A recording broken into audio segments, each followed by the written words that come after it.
Welcome back to the Meeple Marathon. Today we're going to be taking a look at the My Little Pony deck building game.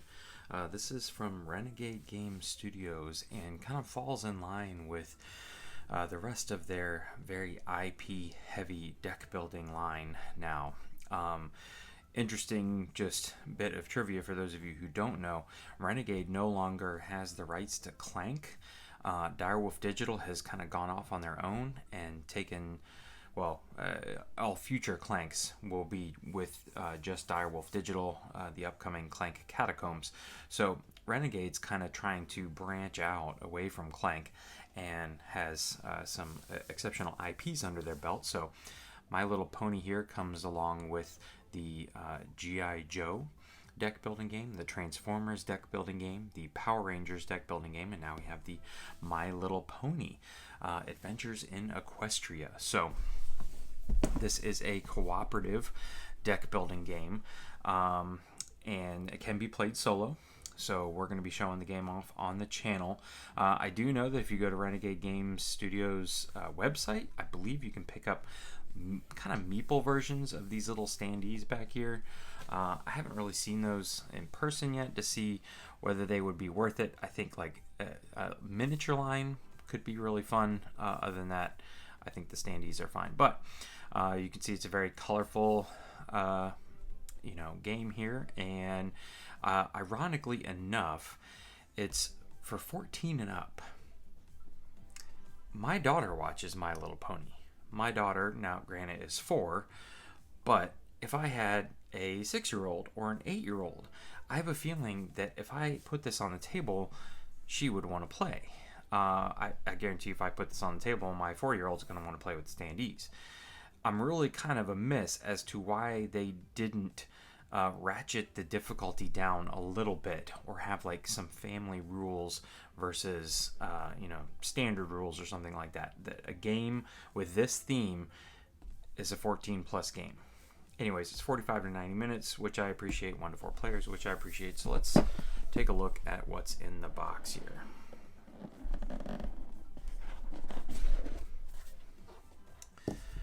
Alright, so here you can see some of the other games in their system. Here's the Power Ranger deck building game, Transformers deck building game, G.I. Joe deck building game. What's fun though is that each of these games plays a little differently than the other one. For example, the Power Ranger game is not soloable. It is not. It's basically a 2-player deck building game. It's head-to-head, 1v1. One of them has to control the bad guys. One of them controls the Power Rangers. The Transformers deck building game has this kind of tableau where you build out, or start revealing this tableau of cards and are moving around amongst them to do stuff. And then the G.I. Joe core set, their biggest thing is the threats coming out and the Cobras and all that stuff. But the vehicles was their kind of thing, is that every mission you go on, you have to take a vehicle with you, and vehicles can hold a certain number of Joes, and so that was that kind of mechanic. I really like the G.I. Joe deck building game. If you're interested, I do have lots of coverage on the channel. So here is the rule book. Again, there's a lot of words here. There are some pictures. They are a little small in my opinion. For example, I guess they're just kind of trying to show where the cards are, but these pictures are quite small. There's a lot of black and white text in this rule book. But there you go. That is, let's see, were there specific rules for playing solo?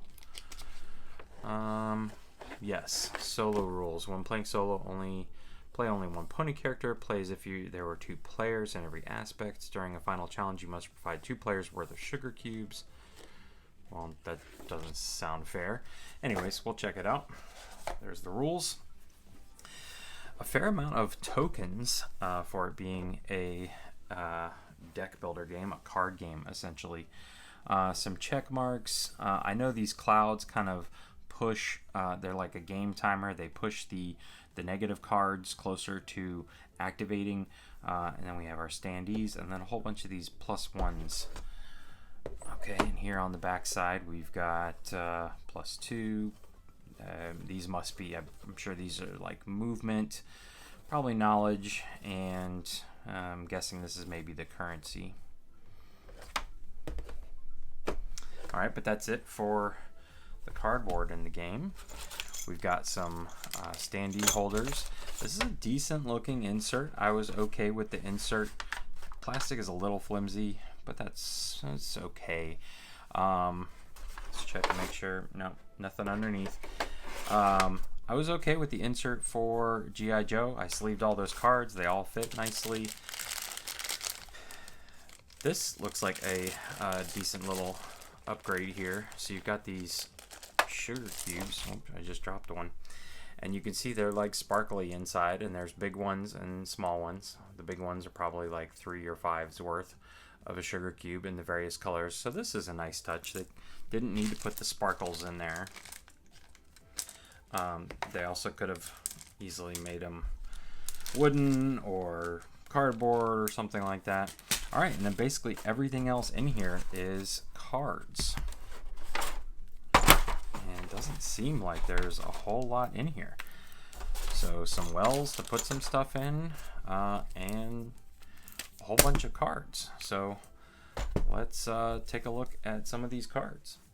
First set of cards we have here are your kind of starting player cards. So these are oversized cards, as well as you know, kind of the main events that you're having to overcome. I guess this is like the final event, and these are the other events. We'll get more to these, but these are obviously bigger than the standard size card. You can see there's a standard size card right next to it. So these are going to be just sitting in front of you, and you can see that there is a starting side and then a flipped side. And so depending on whether you have like paid an appropriate resource, you may have your you know, pay 2 movement to have target player gain 1 pink sugar cube. Then you have to flip and pay, and then this side says pay 1 of each resource to flip this character to its starting side. So you kind of, it's a, you know, a special ability, but you only have access to that special ability if you have, you know, paid the necessary resource and flipped your card over. So there's one for each of these starting characters in the game right here. Then there is also each of those characters has their own starting unique starter card. So these will go into their deck. You know, this is the standard back for the game, and they give you various things. You can see they're all uniquely different. My biggest gripe with the game, I understand that this is a very colorful TV show and artwork was big. These are all screenshots from the actual show, and they probably didn't want to cover up the artwork a lot, but these symbols right here are tiny. Just without me holding up the card, it's probably difficult for you to pick up that this is, you know, 1 currency and 2 movement essentially on this one card. Let's even look at a traditional starter card. How bland does that card look? I realize that it's a nice big image, but there's literally this huge white space that's just smacking you in the face, and then these tiny little black and white symbols. You know, for example, here is, where was one? Here is Princess Celestia. She's an ally card that you can add to your hand. She's got all 3 symbols, but still, they're tiny. They're black and white. They, you know, on some of these cards, they just kind of get lost. It's really baffling to me that somebody in the, you know, graphic design department did not pick up on this and was like, maybe we need to blow those up a little bit, or put them in a box, something, anything. Or if there is no text on the card, put some flavor text, anything. But just the big blank bottoms on these cards is just really bothering me. Anyways, I haven't played the game yet. I'm hoping that the gameplay overcomes the poor graphical representation of the symbols on these cards. But anyways, I'm going to get off my soapbox now. These are, again, starting cards that will go along with, while we're here, we can go ahead and look at your starting deck is going to be made up of these basic cards. So you've got kind of your basic single payment, and these say starter a good clean race. I'm not even sure what this card does. Oh, see, look at that. I could not even tell at first glance that gives you a single move. It's completely lost on the card. They did have the forethought to kind of highlight it slightly in white. There's a little white glow around it, but again, completely lost. And then there's these that are like your starting knowledge cards. Oh, starting knowledge, and then one with a 2. But again, that is completely lost on that card. Anyways, really just drives me crazy. Okay, so there's those. That's your starting cards essentially. Let's come quickly back to the large cards. So these are your 2 kind of situational cards here. These are going to come up throughout the game and will be added, and you can see here that at a 2 times the number of ponies plus 4. If that amount of cloud reaches this, it's going to fire off its setback, essentially. But if to overcome it, you have to 2 sugar cubes per player, then flip 1 hurdle for its added chaos.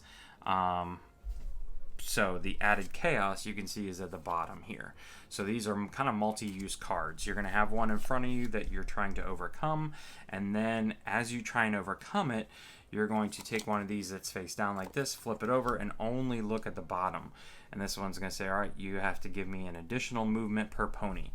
So if you've already spent all your movement, you would actually fail to overcome this card. When you overcome it, there's some rewards, things like that, but basically you're having to get past several of these until you can get to the finale here. Obviously here you can see that if this one reaches its cloud limit, you lose the game. If you beat it, you win the game. That's going to be the same on all these. So there's basically kind of 4 different scenarios, 4 kind of bosses to play against in the game, and these are large oversized cards, just like your kind of starting card, because these are never going to be shuffled into any particular deck. Then you have some location cards. These all have a unique back on, makes it look like the map of Equestria, but these are locations that you can go to, and it's going to give you what it takes to move there, and then once you're there, you can say pay 1 movement and 1 sugar cube to gain 1 sugar cube from the supply. So it's like swapping it out. Some of these you can do unlimited, and so that this one's just going to stay up there. I think the Ponyville Town Square might be the only one. Okay, so the Ponyville Town Square is basically always going to be a location you can go to. The rest of these are going to cycle through, because once you have completed a task, you're going to take these little blue check marks here, place them on those tasks, and they can't be done again. Once a location is kind of complete, you'll swap it out for another one. But these are kind of positive locations to travel to help you gain your resources that you need to overcome your hurdles. So those are location cards. Everything else then is all going to have these matching backs on here, and are going to be made up of some various things here. So let's look at these first here. These are situation cards. So these are actually going to be mixed in to your draw deck, and when you draw them and add them to the kind of river of cards that you can purchase from, they are similar to like a bad guy coming out, a monster coming out in Clank, where they come out and they could sit there for a while, but the longer they sit there, they're probably going to be a nuisance to you. You don't necessarily have to resolve them right away, but you wouldn't necessarily want to leave them out either. So for example, this one says during your end phase, add 1 cloud to the final challenge.